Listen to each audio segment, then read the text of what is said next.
ख्रिस्त में अति प्रिय सिस्टर्स एवं बच्चों, आज हमारी माँ कलीसिया वास्तव में 3 संत लोगों को याद करती है। संत हेडविग, संत मार्गरेट मरिया और धन्य अगस्टिन जो केरल के हैं। परंतु हम आज विशेष रूप से हम संत मार्गरेट मरिया अलाखो को हम याद करेंगे, क्योंकि वो हमारे लिए एक विशेष अनुपम भक्ति को छोड़ के गए। क्या भक्ति है वो? यीशु के पवित्रतम हृदय के भक्ति।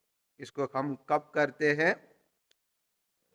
हर शुक्रवार को करते हैं, विशेषकर पहला शुक्रवार को इसे विशेष रूप से याद करते हैं। इनका जन्म 1647 में फ्रांस देश में हुआ था। किस आदान परिवार में ये हुए थे?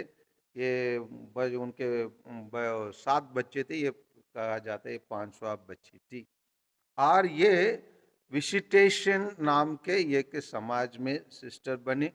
और ईश्वर कभी कभी एकदम साधारण लोगों को अपने महान कार्य पूर्ण करने के लिए चुनते हैं। जैसे हम कुछ दिन के पहले हम संत मरिया फास्टिना को याद किए, क्योंकि उनके द्वारा क्या भक्ति शुरू हुआ?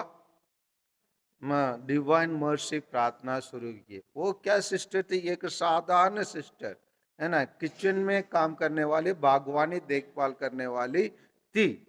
और उसी प्रकार ये भी एक साधारण सिस्टर थी।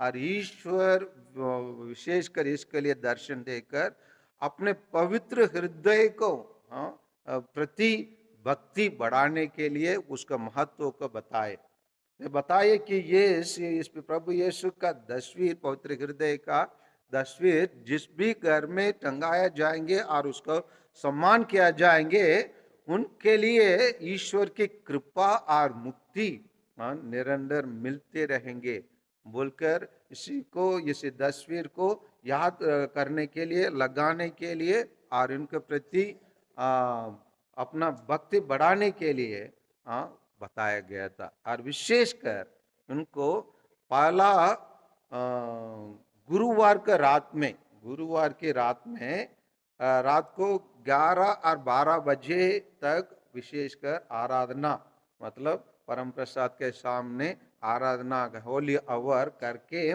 और गुरुवार के रात 11 से 12 बजे होली आराधना करके पहला गुरुवार का करेंगे तो कौन सा दिन, दूसरा दिन शुरू होता है? पहला शुक्रवार शुरू होता है। और पहला शुक्रवार के दिन उनके लोग याद करने के लिए विशेष रूप से अगुवाई किए थे। और क्यों पहले शुक्रवार के दिन याद करने के लिए बताया? शुक्रवार के दिन क्या विशेषता है? क्योंकि प्रभु यीशु क्रूस पर कौन सा दिन मरे? हाँ, शुक्रवार के दिन मरे। और जब मरने के समय पर जो एक व्यक्ति उनके बगल में क्या मारा? भाला मारा था। भाला मारने के कारण क्या निकला? उसके हृदय से जो बच्चा था, एक बूंद पानी और एक बूंद खून, ये दोनों निकला था। मतलब इसका मतलब कि ईश्वर अपने पुत्र के द्वारा अपने पुत्र के पास जो भी था उसके पूर्ण रूप से दुनिया की मुक्ति के लिए, दुनिया के पाप मिटाने के लिए ईश्वर ने अपने पुत्र का सब कुछ अर्पित किया। इसी के यादगार में ईश्वर ने उसी संत को अपना विशेष दर्शन देकर, ये क्यों दर्शन देने की क्या आवश्यकता था? ये भी सच है, जब जब कलीसिया बिगड़ रही थी और कोई कलीसिया के बिगड़ने के लिए प्रयास कर रहे थे, तब तब ईश्वर कुछ नया संतों को पैदा कर लेते थे।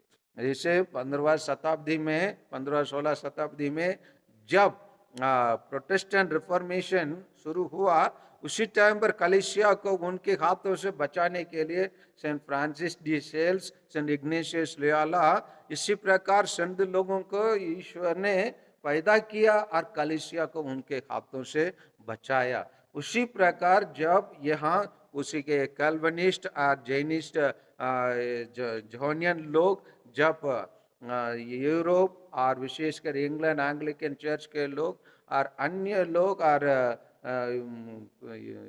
बहुत सारे राजा लोग भी इसको कलीसिया को समाप्त करने के लिए प्रयास कर रहे थे। प्रभु यीशु ने सोचा यही एकमात्र रास्ता है जिसके द्वारा कलीसिया को बचाना है बोल के ये अनुभव भक्ति को छोड़ के गए और उनके द्वारा हम लोग ये सेक्रेट हार्ट को हम सम्मान करते हैं, उनके द्वारा प्रार्थना करते हैं, उनके द्वारा हमारे घरों को और हमारे प्रांगण को और सब चीज़ों को बचा के बुराई से बचा कर रखने के लिए प्रयास करते हैं। आइए यही महान संत मार्गरेट मरियम को हम धन्य कहें जिसके द्वारा प्रभु यीशु ने अपने पवित्रतम हृदय को हमारे एक अनुभव भक्ति के रूप में छोड़ के गए हैं। आमीन।